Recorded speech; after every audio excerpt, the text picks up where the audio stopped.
Boa noite, seja bem-vindo ao Bloomberg desta semana, um dia histórico para a zona euro, depois de Mário Draghi anunciar aquilo que já era antecipado, a compra de dívida soberana dos países da moeda única e o montante anunciado a sair acima dos valores que tinham sido avançados, 60 mil milhões de euros, um programa mensais, um programa que arranca em março e que dura pelo menos até setembro de 2016, ou seja, terá uma duração de 1 ano e meio, um programa que ascende a qualquer coisa como 1,1 bilhões de euros e que, de resto, provocou reações nos vários mercados. Como é hábito, são meus convidados Carlos Almeida e Diogo Santos Teixeira, ambos muito boa noite, obrigado pela vossa presença. Numa análise ainda quente, Carlos, surpreende-te, acaba por corresponder às expectativas, apesar do montante ter ficado acima, ou seja, aquilo que se tinha avançado é que seria compras mensais a rondar os 50 bis. Mário Draghi anunciou 60 e sem surpresas para tentar cumprir aquele que é o mandato do BCE, que é a estabilização dos preços. Foi uma surpresa, diria, positiva para o mercado, com reações positivas para já naquilo que era expectável, caso o anúncio fosse favorável, que era a subida ligeira, apesar de ligeira, dos mercados de ações e também uma desvalorização do euro face ao dólar. A medida em si, pela sua dimensão dos 60 mil milhões de euros mensais, é ligeiramente acima do que estava previsto, mas muito semelhante, uma vez que este plano agora anunciado é até setembro de 2016. Aquilo que se falou ontem era já na hipótese de existir o plano até final de 2016, portanto há aqui um encurtar de 3 meses. No entanto, ainda é cedo para vermos os reais impactos que isso poderá ter, porque é certo que nos últimos cerca de 3 semanas quer todos os elementos do Banco Central Europeu têm passado a mensagem do quantitative easing que estava muito próximo. Os investidores incorporaram de forma expressiva, quer no euro-dólar, quer no mercado de ações europeus, esta notícia da expansão monetária não convencional, como é esta dimensão do quantitative easing, e então registámos uma subida significativa dos mercados de ações europeus, inclusivamente com um outperformance, com um desempenho melhor face àquilo que registrou em igual período os mercados norte-americanos. Em certa medida, há, digamos, como que aqui um encontro das expectativas dos investidores àquilo que foi agora anunciado, sendo claramente uma notícia positiva. No entanto, vamos agora esperar mais detalhes técnicos da sua implementação, da forma como o Banco Central Europeu irá implementar a compra desses mesmos ativos, algumas clarificações.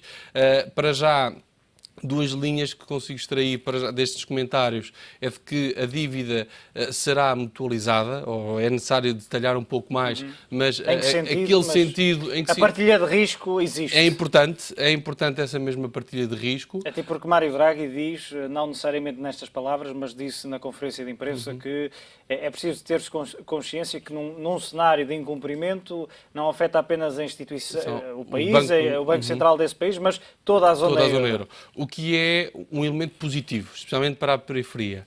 Por outro lado, é necessário também sabermos um pouco mais em detalhe a que nível é que foi gerado algum consenso dentro do Banco Central Europeu. Vamos ver daqui a 4 semanas, quando forem divulgadas as atas, que é uma novidade, mas de qualquer forma é um passo importante e eu esperaria que, pelo menos aquilo que tive a oportunidade de ver, não confirmei, que o Mário Draghi, na própria conferência de imprensa, logo na sua introdução inicial, dissesse que foi uma decisão bastante consensual. Não o afirmou, vamos aguardar por mais detalhes. Este por um aspecto. Por outro, é preciso também tomarmos aqui uma consideração que é os efeitos do quantitative easing, em que, em certa medida, o que isto nos vai permitir é, temos até setembro de 2016 ventos favoráveis, em certa medida dá-nos tempo para a economia europeia. Segundo Mário Draghi, pelo menos, porque é preciso acompanhar não só a taxa de inflação, que é a prioridade, mas também a própria recuperação das economias. E aí vamos ver que se temos políticos à altura para que consigam implementar as necessárias reformas estruturais, mas é um tema que poderemos falar mais adiante, mas é outra dúvida e Mário Draghi também tentou passar um pouco no seu discurso de que isto é um contributo não é o único contributo para o crescimento económico.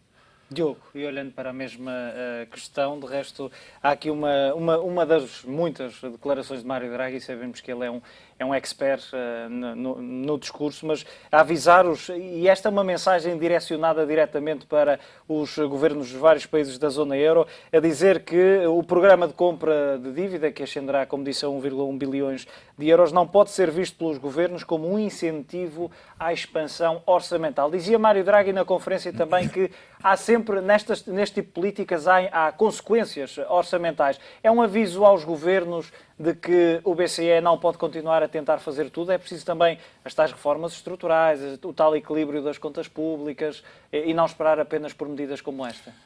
Certamente, porque um dos contributos que a crise e que este programa terá sobre os orçamentos do Estado é que o peso dos pagamentos de juros sobre a dívida pública irão diminuir. Portanto, vai haver um contributo efetivo para os equilíbrios orçamentais, mas esse contributo deve ser utilizado pelos governos não para gastar mais, mas essencialmente para diminuir o peso da dívida ou para aproveitar, de facto, esta descida das taxas para acelerar um pouco o passo do regresso a um equilíbrio orçamental, tal como a Alemanha já conseguiu fazê-lo no último ano.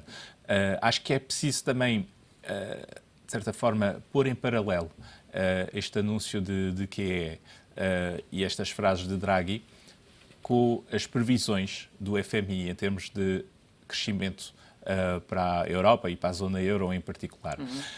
Um dos contributos que este QE vai ter é, de facto, de repor as antecipações em termos de inflação numa perspectiva positiva a um horizonte de 6 a 12 meses. Ou seja, os atores económicos vão poder olhar para o futuro, não em termos de deflação, mas em termos de estabilidade ou de ligeiro crescimento dos preços. Porque o ponto essencial do impacto que este QE pode ter sobre a economia europeia não é tanto em termos de repor os preços no sítio correto, porque de certa forma não é e não se pode relevante atingir essa meta dos 2% nos próximos meses, certamente. Nos próximos não no período meses, não, deste quantitativismo. Mas daqui a 1 ano e meio, 2 anos, porque não? Porque vamos ter um inverter provável nesse período também da pressão deflacionista dos preços do petróleo. Podemos perfeitamente antecipar que em 2015 tenhamos uma estabilização, mas que a partir de 2016 os preços voltem a subir e portanto que haja uma pressão inflacionista desta vez por parte dos preços do petróleo e, por outro lado, vamos ter supostamente também um acelerar do crescimento económico na Europa. Portanto, isso tudo irá inverter todos os fatores negativos que até agora têm impressionado. Mas mais importante disso é, de facto, a capacidade da Europa de atrair e de gerar investimento. O ponto fraco da Europa hoje em dia não é tanto a competitividade, que está forte e está ainda reforçada por esta descida enorme do câmbio em relação ao dólar e em relação às outras moedas, ao franco suíço, à libra, etc.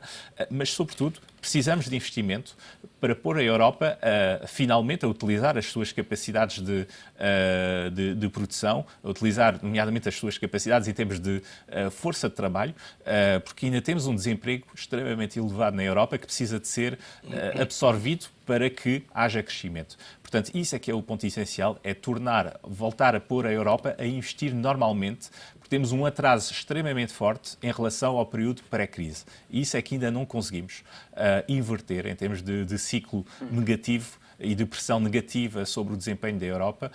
Ainda nenhuma das decisões dos governos ou do BCE tem vindo a combater suficientemente fortemente esta descida do investimento. Felizmente, em Portugal, o investimento tem vindo a aumentar, nomeadamente, por força, nomeadamente, da atratividade do país para o investimento estrangeiro, e espero que este novo passo do BCE venha reforçar a vontade das empresas nacionais e das empresas estrangeiras de investir em Portugal e no resto da zona euro, obviamente. Carlos, e há pouco falávamos da questão e vamos recuperando algumas das citações, declarações de Mário Draghi, falavas da questão do consenso do Conselho de Governadores, que é importante também para percebermos, não só a posição alemã, mas poderá haver outros governadores que tenham votado contra esta política expansionista, mas Mário Draghi, o próprio a dizer que teve a larga maioria, estou a citá-lo, do Conselho de Governadores que concordou em ativar o programa de compra de ativos de larga escala. Pegando e retomando aqui as palavras e a análise do Diogo, há aqui um aspecto que me parece interessante. Falava do novo financiamento que fica dos Estados, que fica mais barato. Falamos também, e se pensarmos, bancos, fundos de pensões que entreguem dívida que têm junto do BCE vão poder usar esse dinheiro para o reinvestirem. E Mário Draghi veio dizer uma coisa que é importante e que queria também a tua análise, que é que espera que o dinheiro que o BCE vai utilizar para comprar essas obrigações seja utilizado pelos bancos na concessão de crédito ao setor privado. Este é também um gatilho importante para ajudar no processo de recuperação da economia. É um gatilho importante e é difícil de ser disputado. Mas antes disso, relativamente a essa larga maioria, significa que não houve unanimidade. Portanto, há alguém contra este plano dentro do BCE e provavelmente oriundo do Bundesbank. Exatamente. E, portanto, vamos agora ver os efeitos que poderá causar, mas também eram eles já expectáveis, em certa medida.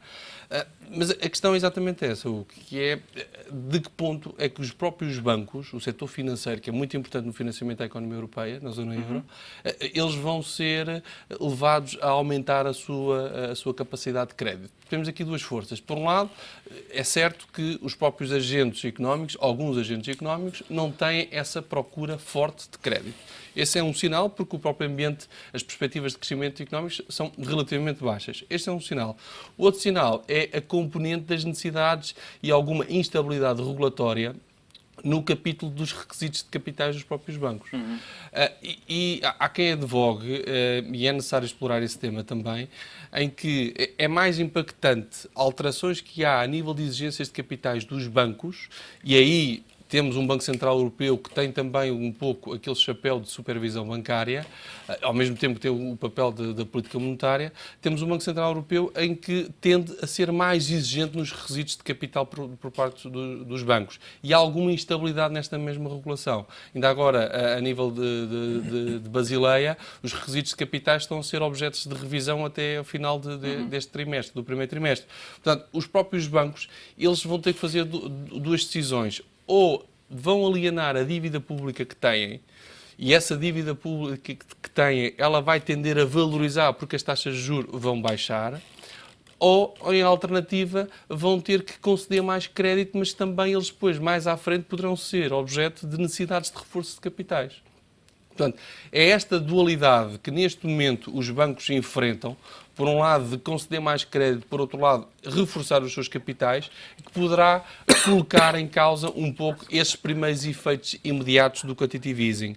Porque aquilo que será necessário nesta mesma fase é a capacidade, por um lado, da economia procurar crédito e depois haja mecanismos de concessão de crédito, que é aquilo que o Banco Central Europeu pretenderá fazer com este plano de expansão monetária, mas é necessário criar aqui alguma lógica de conforto e de equilíbrio, porque aquilo que temos assistido nos últimos tempos e mais recentemente também, alguns bancos a necessitarem de reforço de capital, porque as exigências do Banco Central Europeu também vão ser mais diferentes. Portanto, aquilo que é a expectativa, e repare, e já vimos isto acontecer recentemente com o Asset-Backed Securities e com os Covered Bonds, em que os próprios bancos vão fazer pouco venda desses mesmos ativos, porque são ativos que têm qualidade e esses ativos vão tender a valorizar. Então, os bancos preferem ficar com esses ativos em carteira porque as obrigações vão valorizar do que propriamente estar a vender, porque depois vão conceder mais crédito. E aquilo que neste momento era importante era existir estabilidade regulatória em termos daquilo que são as necessidades de capital dos próprios bancos, para aí sim ser um veículo muito importante na transmissão de crédito, que são o setor financeiro, à própria economia da zona euro. Porque é certo que nos Estados Unidos, e comparativamente àquilo que foi o quantitative easing... E a expectativa, já agora porque introduziste esse aspecto, a expectativa quente é de que poderá não surtir o mesmo efeito, precisamente do que é nos Estados Unidos e até no Reino Unido. O que é, se quisermos resumir um pouco, o que é dá tempo. dá tempo para que as próprias economias se adaptem. Porque não basta despejar, e é esse o termo, exatamente, despejar dinheiro na economia. Dá-nos tempo para que os próprios agentes económicos se adaptem. Ora, na Europa temos uma particularidade, que é a maior parte dos agentes económicos que se têm que se adaptar à organização são os próprios Estados através das reformas estruturais que têm que fazer. Porque neste momento temos um lado positivo da política monetária, o lado positivo do cambial, não temos pressão nos salários, portanto, é tudo a jogar a favor de, como dizia o Diogo, em termos de competitividade, na capacidade da economia europeia exportar mais, mas, no entanto, internamente nós temos de nos tornar cada vez mais competitivos, mas do ponto de vista em termos económicos e do ponto de vista também de baixar de forma estrutural a nossa competitividade, não através desses efeitos, diria quase como que artificiais ou de pouca duração. Significa isto que não podemos comparar aquilo que foi o efeito do quantitative easing nos Estados Unidos, porque a economia é completamente diferente. É uma economia muito mais dinâmica e não é tão estanque e tão rígida quanto a economia da zona euro, em especial, e sendo que ela também tem aqui diferentes realidades, nomeadamente entre aquilo que é o Norte e o Sul, essencialmente por aí. Mas aqui temos que perceber, quando falamos de atores económicos que intervêm na economia, estamos a falar de nós. Porquê é que a economia americana é muito mais reativa? E porquê é que a nossa economia está parada, ou as nossas economias estão paradas? As decisões de cada indivíduo e de cada empresa é que fazem a economia muito mais do que as decisões do Estado. O Estado apenas, de certa forma, distorce a percepção que as pessoas podem ter do que é um bom investimento, ou onde é que deve ser colocado o investimento das pessoas. Porque o investimento é que cria, de facto, a riqueza. E se olharmos para as decisões económicas típicas que se encontram nos países como Portugal, mas também em França, na Alemanha, etc., vimos uma população envelhecida que quer cada vez mais segurança, foi um pouco resfriada pela crise, nomeadamente nos mercados de ações em 2008 e, portanto, põe o seu dinheiro em depósitos a prazo, em obrigações do Estado e qualquer instrumento mais seguro possível. O problema desses instrumentos seguros, e isso é reforçado, de facto, pela regulamentação em termos bancária, é que isso tende a parar a economia, porque só aloca dinheiro aos intervenientes com menos risco, que são os Estados, que são os bancos e mais nada. E, portanto, temos de facto uma economia que fica a olhar para o seu dinheiro e a contar as suas moedas, em vez de investir em empresas, em vez de investir em novos projetos, de forma a criar riqueza. Nos Estados Unidos temos o contrário. Temos pessoas que, de facto, quando investem as suas poupanças, nomeadamente no âmbito da reforma, põem dinheiro em ações de empresas, em obrigações de empresas e estão a fazer rodar o motor da economia. Um dos principais focos do programa QE americano foi de retirar dinheiro do mercado a tudo o que era mais seguro, de forma a que as pessoas olhassem para outras oportunidades de investimento. Portanto, de certa forma, este QE europeu também é uma forma de retirar dinheiro dos sítios mais seguros, de forma a virar as poupanças dos fundos de pensões, das seguradoras e, portanto, dos particulares para outros tipos de investimento. Venham a investir em ações. É óbvio que se olharmos para a forma como o dinheiro que é posto nas ações, nomeadamente em empresas em Portugal nos últimos tempos, algumas delas, de facto, não investiram corretamente o dinheiro dos aforradores. Mas outras ações a nível europeu e noutras zonas do mundo, obviamente, de facto, estão a fazer o seu trabalho. As empresas estão a fazer o seu trabalho, mas precisam de ser incentivadas para isso. E outros pormenores, Diogo, nomeadamente ao nível da compra. Primeiro, que países, que tipos de dívida é que serão suscetíveis de serem comprados ou entregues junto do BCE. Mário Draghi não especificou que proporção deste programa, deste QE, que será destinada à dívida pública e à dívida privada. Ainda assim disse que vão ser compradas maturidades entre os 2 e os 30 anos, o que me lembra logo, ou seja, por exemplo, tudo. Basicamente tudo, e se pensarmos na emissão da última semana de Portugal a 30 anos, a emissão sindicada acaba por ser também envolvido neste contexto. Mas há aqui uma citação de Mário Draghi que queria que também analisassem, e sabemos que ainda há muitos pormenores técnicos que terão que ser analisados a posteriori, mas Mário Draghi disse que, e estou a citá-lo, não temos nenhuma regra especial para a Grécia, ou seja, ao nível dos países que serão que poderão ter a sua dívida comprada pelo BCE, Mário Draghi a dizer perentoriamente que não há regras especiais e depois a dizer que até admite comprar obrigações gregas ao abrigo do programa a partir de julho, sendo que nesse mês Atenas terá que amortizar obrigações compradas pelo BCE ainda no âmbito do programa antigo. Alargar-se totalmente... Não percebo muito bem, isto é um bocado contraditório, porque não há uma regra específica, mas no caso da Grécia é só a partir de julho. Não há regras, mas há aqui uma linha, basicamente. Há um asterisco. Há um asterisco para ler no final do contrato, mas ainda assim, e olhando para o aspecto mais macro, incluir países como a Grécia e até Chipre, que acaba por estar muito associado à Grécia, nesta compra de dívida, é mais vantajoso ou poderá criar aqui algum tipo de risco associado a toda esta operação?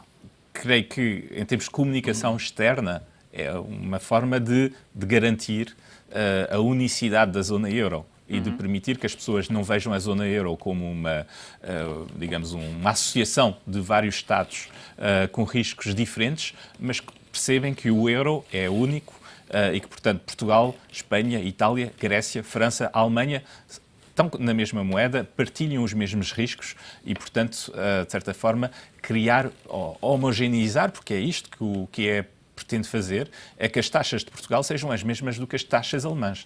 Para isso, não podemos estar a excluir um ou outro membro, porque senão o investidor vai perceber que, de facto, a regra não é a mesma para todos. Portanto, do ponto de vista de comunicação aos mercados, é importante. Mais concretamente, penso que nos próximos dias vamos, de facto, perceber exatamente qual é que é a partilha de risco, porque eu nas respostas aos jornalistas há bocado estávamos a ouvir sons do tipo a partilha de riscos, a regra é a universalidade, portanto a partilha de riscos é total, mas em alguns casos já houve exceções aplicadas a esta partilha de riscos em outros programas por parte do BCE. Portanto, vamos ver exatamente se o risco, nomeadamente grego, é 100% partilhado ou partilhado parcialmente pelo resto da zona euro. Ainda assim, é a mesma questão para ti, Carlos, se faz sentido incluir, e são muitas as questões que se poderiam colocar sobre a compra da dívida pública por parte do BCE. Nota só para o facto de também Mário Draghi ter revelado que algumas destas medidas anunciadas já estavam descontadas pelo mercado, e isso também o temos discutido há vários meses, que já descontávamos este cenário, mas a dizer também que, e esta é uma mensagem mais jurídica que também já aqui analisamos, é dizer que o novo programa cumpre com os tratados europeus e que compras de dívida pública vão ocorrer no mercado secundário. Portanto, depois daquela decisão do Tribunal do Tribunal Criminal Europeu a dar razão no que diz respeito às OMT, acabou por dar, como dizíamos, algum argumento extra ao BCE. Mas perguntava-te em relação à Grécia, faz sentido incluir a dívida grega em toda esta operação por uma questão de união, ou faria sentido por toda a instabilidade que tem vincado? Hoje em dia, nomeadamente o dia de hoje, vésperas das eleições gregas, estar a colocar alguma a condição mais agressiva nas regras de compra do BCE, poderia ter aqui uma leitura política extremamente forte e até poderia ser um pouco contraproducente àquilo que é a estabilidade dos mercados. Isso como primeira linha. É certo que nesta mesma condicionalidade que estava a ser referida, o que é dito é que tem que pagar aquilo que está assumido até junho e a partir daí logo se vê se compramos ou a partir daí vamos comprar essa mesma dívida. Portanto, isto também é uma forma de dizer, ok, nós ajudamos, mas vocês antes têm que pagar isto. Isto também já tem bem marcado ou bem presente a questão das eleições no domingo. Em certa medida... Para não haver novidades antes de junho, ou seja, agora vocês cumprem e depois nós ajudamos. Exatamente. Não quer condicionar o seu discurso, está a colocar a dizer não pode haver qualquer risco de perda nos reembolsos que estão a ser assumidos até final deste primeiro semestre. A partir daí nós vamos fazer o trabalho devido na compra dessa mesma dívida, que irá beneficiar, tal e qual como está a beneficiar desde já, irá beneficiar os outros países que têm feito o seu trabalho e que têm visto a redução das taxas de juros de forma expressiva. Eu costumo sempre dizer, não é nestas alturas em que as taxas de juros estão nos níveis mais altos ou bastante elevados que se tem essa capacidade de negociação do melhor modelo dessa hipotética renegociação da dívida. Aquilo que a Grécia terá que fazer é, sim, um trabalho de consolidação orçamental, na medida do possível, no sentido de depois ter argumentos, tal e qual como Portugal está a ter neste momento, de depois ir ao mercado e, inclusivamente, equacionar o refinanciamento ou amortizar a dívida do FMI, substituindo-a, em certa medida, por outras maturidades mais longas do que aquilo que temos hoje em dia. Fazendo aqui uma realocação, não reorganização, mas uma realocação da sua dívida, tornando ela depois mais sustentável a médio e longo prazo. E aquilo que a Grécia terá que tomar as decisões na próximo fim de semana, porque caso contrário, caso ocorra instabilidade política, caso ocorra desconfiança por parte dos investidores, é certo que vai haver essa aplicação dessas lógicas de condicionalidade, pode haver lógicas de não pagamento desses mesmos compromissos e depois gerar aqui algum movimento desconcertado na zona euro. Diogo, e durante a conferência, após o anúncio, o euro caiu bastante face ao dólar, em mínimos de 11 anos, ainda assim, ao longo da conferência e à medida que se ia aproximando do final, ia atenuando essas perdas. Qual é que é a tua expectativa? Vamos assistir a uma contínua queda do euro agora nos próximos meses, enquanto vigorar este quantitative easing? É lógico que isso venha a acontecer por dois motivos. Aliás, é lógico que isso venha a acontecer, mas pode-se inverter rapidamente, porque é verdade que temos duas zonas com crescimentos totalmente diferentes, com taxas de juros também que estão, ou terão tendência para ainda se afastarem mais. Mas não nos podemos esquecer que, por outro lado, a zona euro é uma zona de excedentes externos, portanto, que tendencialmente fazem pressão para aumentar o valor da sua moeda. Portanto, temos aqui ventos contrários em relação ao euro que vão chegar a um certo ponto de equilíbrio. O que é certo é que estas medidas de QE também põem pressão sobre a Fed para não subirem as suas taxas de juros. E, portanto, vamos ter aqui um compasso de espera ou, digamos, um ponderar por parte da Fed, saber se é oportuno subir os juros já, ou se o ritmo, nomeadamente de subida de juros, não poderá ser mais lento do que teria sido se de facto não houvesse este programa por parte do BCE, porque a estabilidade do câmbio também faz parte dos inputs que a Fed irá utilizar para saber se sim ou não vamos ter uma subida de juros. Em todos os casos, isto cria condições mais favoráveis, não só para as empresas europeias, mas também para as ações americanas, porque, de facto, alarga um bocadinho as perspectivas em termos de regresso a juros mais fortes por parte da Fed. Mas eu creio que, francamente, não tenho problema nenhum em antecipar um dólar a 1,10. Agora, ir para a paridade, para mim, é um passo demasiado em termos de desequilíbrios para ser aceitos